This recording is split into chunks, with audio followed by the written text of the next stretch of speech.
Let's verify the identity. Cosine of theta minus secant of theta is equal to negative sine theta tangent of theta. The idea being choose the more complicated side and make it look like the other side of the equation. I'm guessing we could work with either, so I guess I'll choose the left side of this equation.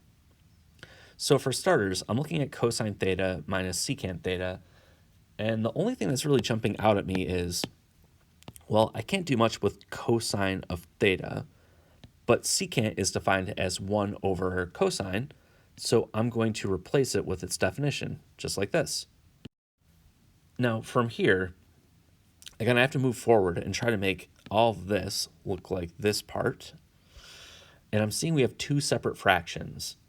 I'm thinking we're going to have to put this into a single fraction, so somehow I have to subtract these two things. To do that, I'm going to need a least common denominator, so I know this really has a denominator of 1. My least common denominator is going to be cosine of theta. That means I'll leave this fraction alone, but this one I'm going to multiply by cosine over cosine. So we have the fraction cosine of theta over 1. I'm multiplying the top and bottom by cosine of theta over cosine of theta. And I'm subtracting 1 over cosine of theta, like this. All right, this becomes, if I multiply these two fractions together, I get cosine squared of theta over cosine of theta minus 1 over cosine theta. Excellent. I now have two fractions with a common denominator, so I can subtract the numerators.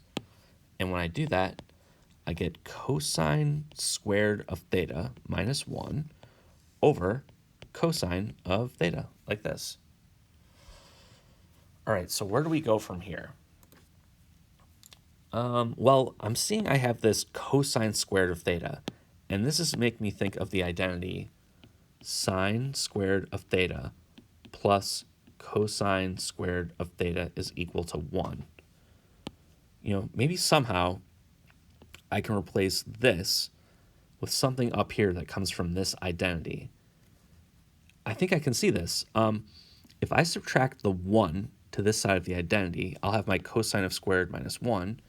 And if I also subtract sine squared to the other side, well, then I'll have the cosine squared theta minus 1 by itself. So that is, this identity is equivalent to cosine squared theta minus 1. So that was, I subtract this 1 here. And then the sine squared theta I will subtract to the other side, which would give me negative sine squared theta. That means I can replace this entire numerator with negative sine squared of theta, and it comes from this Pythagorean identity.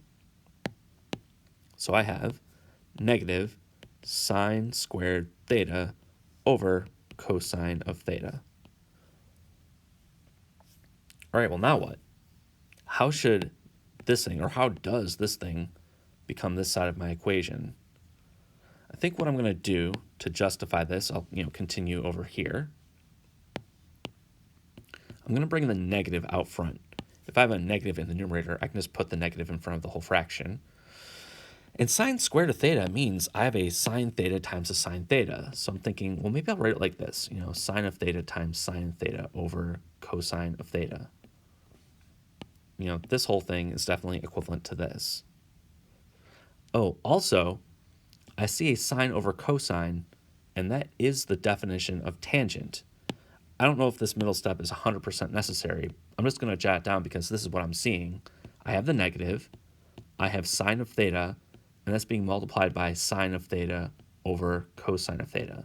Like, I'm thinking, really, I can just divide this cosine into this one sine and put it in its own fraction.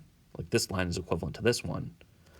But written this way, sine of theta over cosine of theta is the same thing as tangent.